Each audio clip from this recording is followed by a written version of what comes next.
Hello everyone. In last lecture we are already discussed the internal structure of udder. So that structure is very important as examination point of view because long answer long answer question may be asked on that content. Particularly it is asked for 8 marks and that structure must be very important because in that we are already discussed how the udder is internally divided into two halves, and then how further these two halves are divided into subquarters, and in this way the udder is made up of from four quarters in case of cow and buffalo. Then we are also discussed each quarter is composed of from million number of alveoli. How the alveoli is externally surrounded by means of myoepithelial and internally it is lined by epithelium.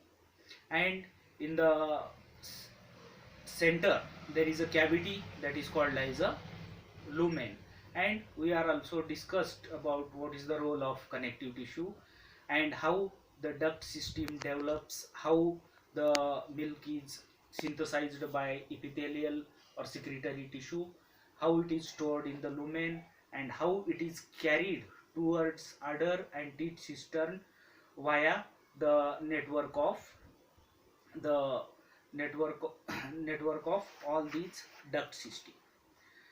So today we will discuss the circulatory system of udder, then let down of milk and holding of milk.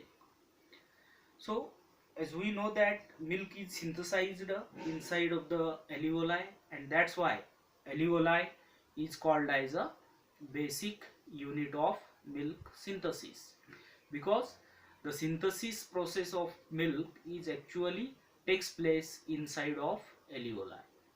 But how the milk is synthesized, what basic things are required for synthesis of milk?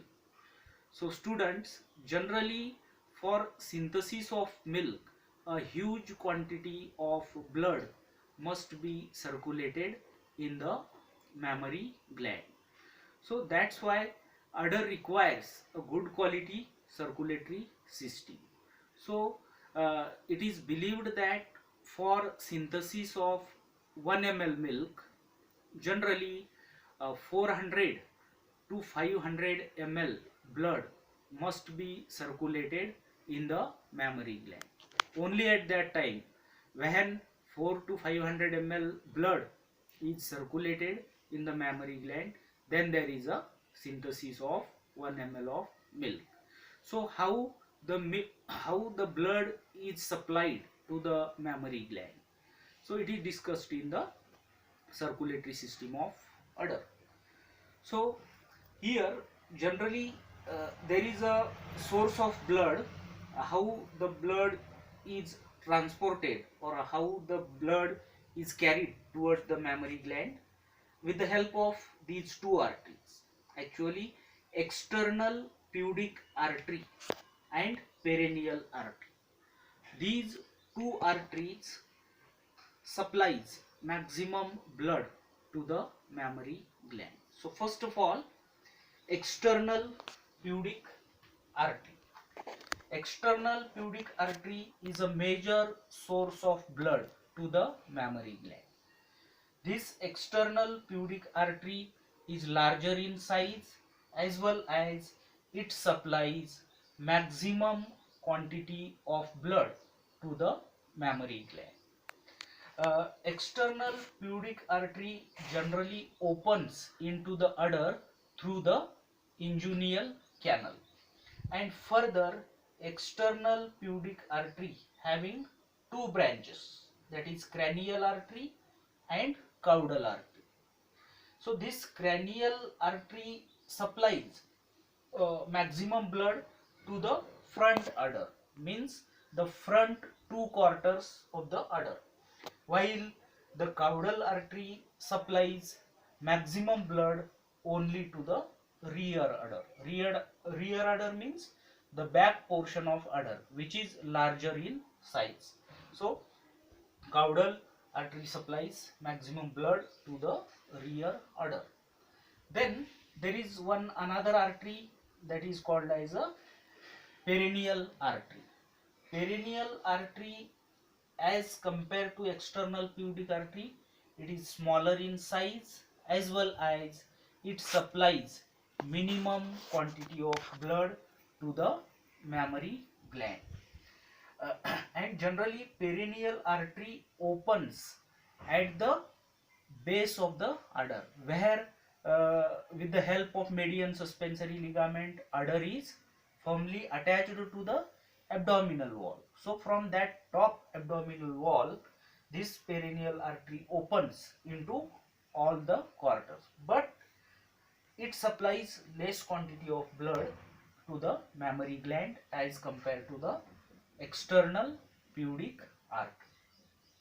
Then these two arteries supplies pure blood from her to mammary gland. Now how the impure blood or the deoxygenated blood is collected from the mammary gland? So it requires a good vascular system. So generally with the help of these three veins, the entire quantity of deoxygenated or impure blood is collected from the mammary gland. And these veins are external pubic vein, perineal vein, and another vein that is called as it is called as abdominal vein, or it is also called as subcutaneous vein, or simply it is called as a milk vein. So external pubic artery collects the blood from both the uh, udder, that is front as well as rear udder, and this external pubic vein runs parallel to the external pubic artery. Then perineal vein generally collect the blood from mammary gland from the pelvic arch. Abdominal or subcutaneous or milk vein, generally this vein is located at the front side of udder. Means the front portion of abdomen, just below the skin of abdomen, we can observe this subcutaneous or abdominal vein. It is believed that in those animal the look of abdominal vein is very prominent. Such type of animal produces maximum quantity of milk, but actually it is not based upon the scientific principle.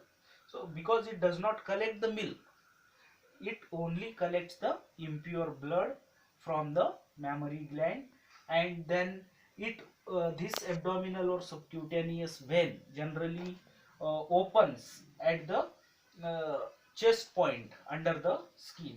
Then it is entered into the it penetrates into the chest wall and enters into thoracic cavity. In this way, these two arteries supplies maximum blood, while these three veins collect impure blood from the mammary gland. So circulatory system may be asked for 2 marks. In that, when you write the answer of circulatory system, you can mention the name of arteries. First of all, external pubic artery, perineal artery. Then the branches of external pubic artery, and you can explain it in a brief. Then you can get 1 mark. And when you enlist the name of veins and when you describe it in brief at that time, you can get 1 mark. In this way you can get 2 marks from this article. Okay, then the next article, that is called as a let down of milk. It is called as a let down of milk, or it is also called as ejection of milk. So what is mean by let down of milk, or what is mean by ejection of milk? So generally, let down of milk is a process in which the milk, the synthesized milk, is discharging from alveoli and their duct system. Or let down of milk or ejection of milk, it is a process of expulsion of milk from alveoli and their duct system, or discharging of milk from alveoli and their duct system, that is called as a let down of milk, or it is called as a ejection of milk. And this process is controlled by a hormone, and that hormone is called as a oxytocin. Oxytocin. So oxytocin hormone is responsible for let down of milk, and hence oxytocin is also called as a milk let down hormone. So as we know that milk is synthesized inside of the alveoli. This is the alveoli.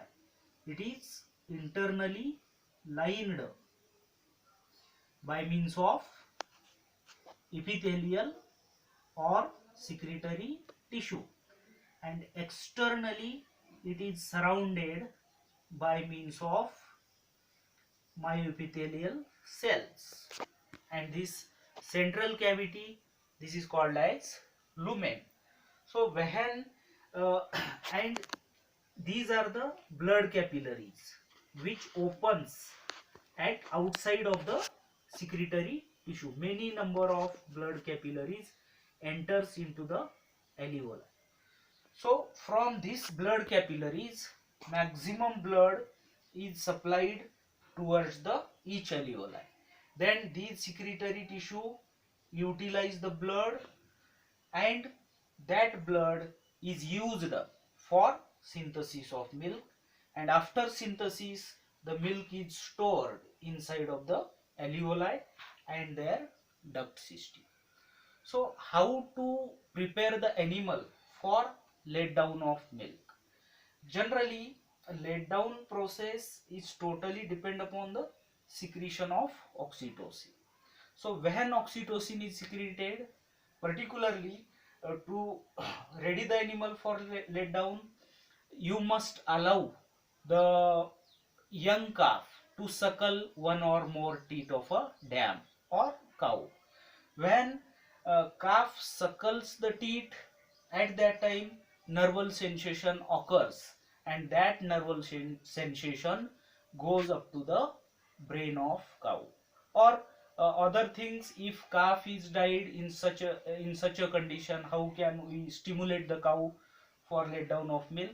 Just when we sprinkle lukewarm water on the udder, at that time also nerval sensation occurs. Or some of the animal also prepare for let down of milk when they heard the rattling sound of the milking utensils.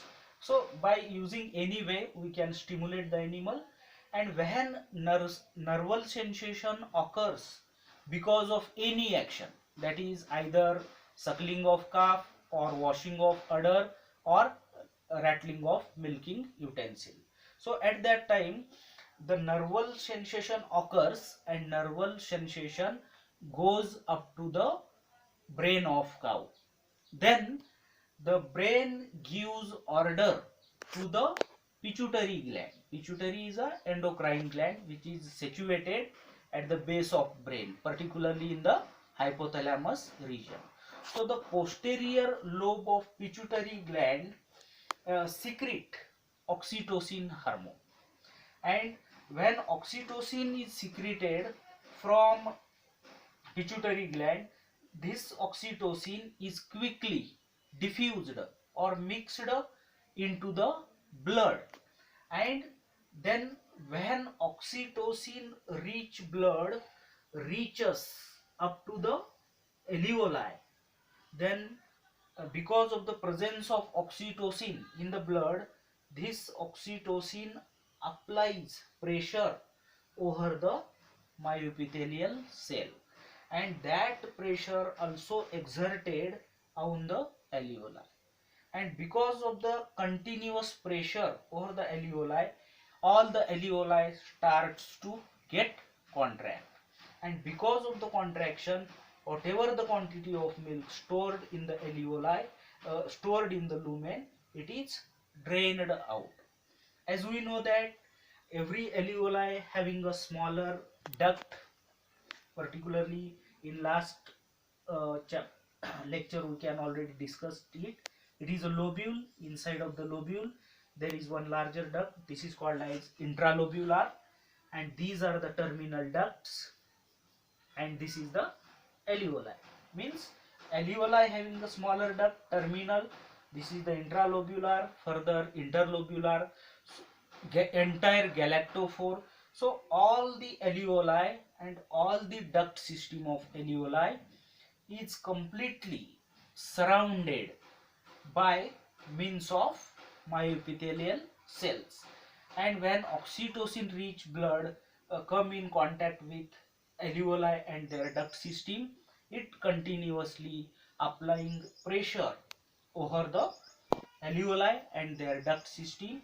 So because of the continuous pressure, the alveoli and their duct system gets contracted, and the milk is drained out from lumen, then from terminal duct, from intralobular, and in this way finally the entire amount of milk is emptied in the gland cister, and at that time we can start the milking process. Only at that time we are able to expel out the milk which is stored in the gland cistern or udder cistern.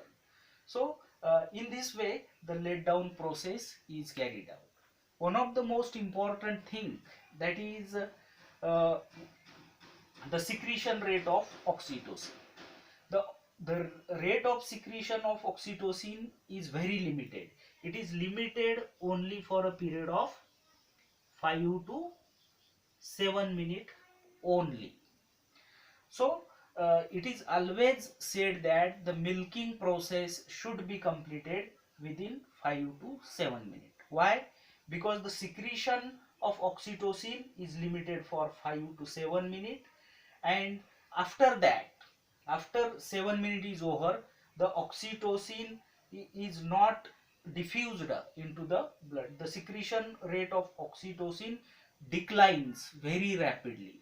So if there is no oxytocin in the blood, then there is no contraction of alveoli and their duct system, and hence the milking process should be completed within 5 to 7 minutes.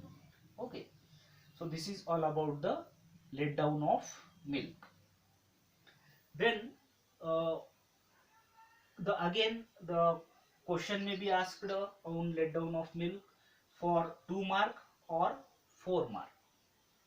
If it is asked for 2 mark, then you can describe only two things, that is the definition of let down of milk, that is releasing of milk or discharging of milk or expulsion of milk from alveoli and their duct system, that is called as let down. When you write definition, you can get 1 mark. And uh, oxytocin hormone is responsible for let down of milk.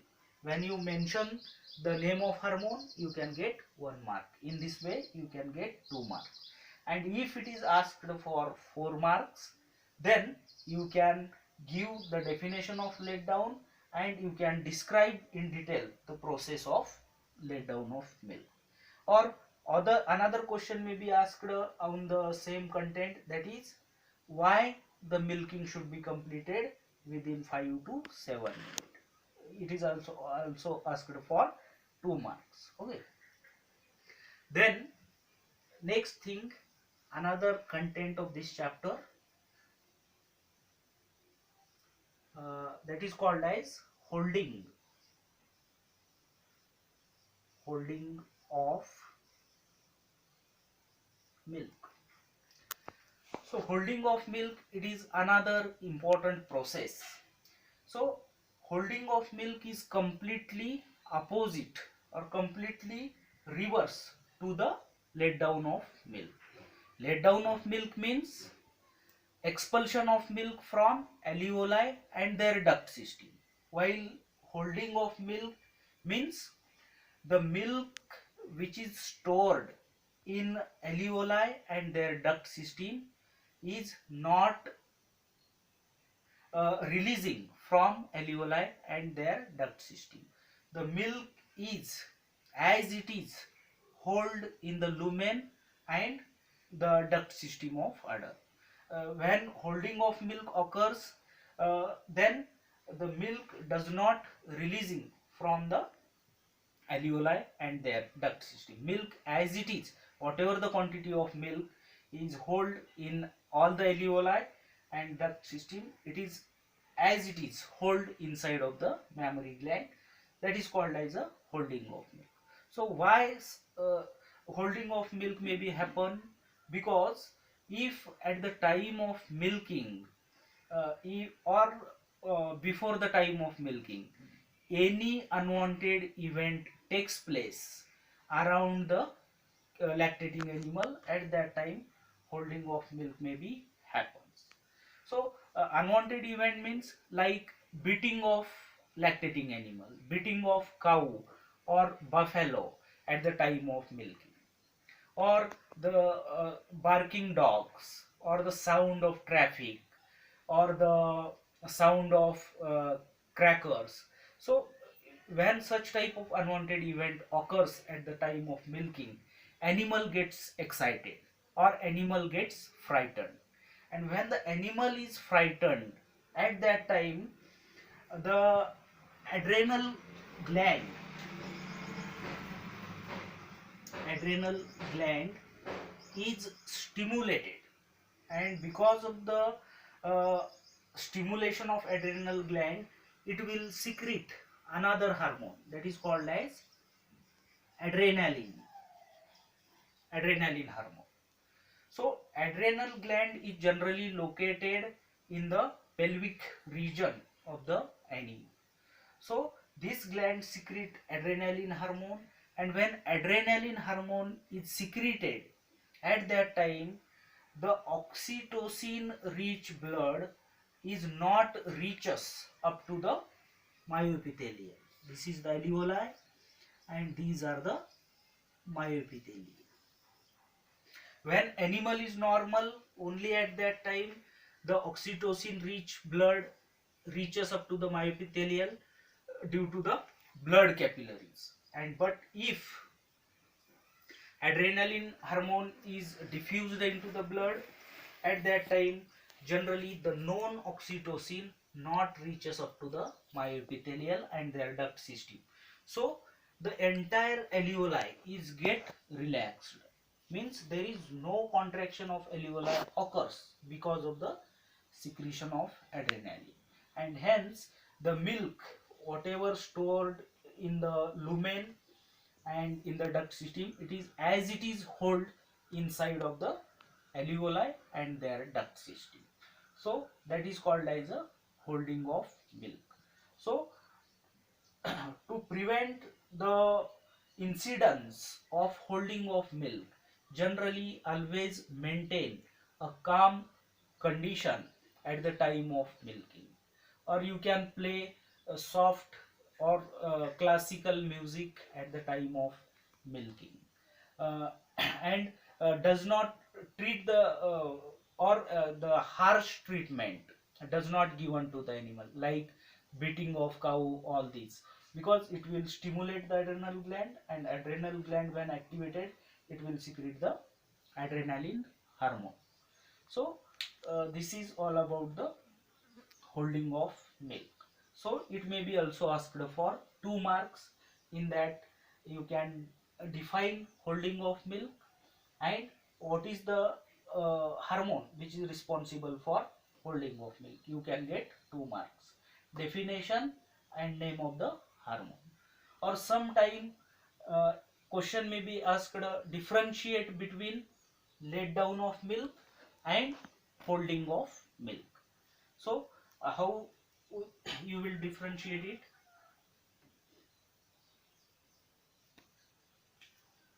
That is, here let down and here holding of milk. So first point, in case of let down, expulsion or releasing of milk from alveoli and their duct system. Here milk is not discharging from alveoli and their duct system. Next point, oxytocin is responsible for let down of milk. Here adrenaline is responsible for holding of milk. Then third point, oxytocin is secreted by pituitary gland. Here adrenaline is secreted from adrenal gland.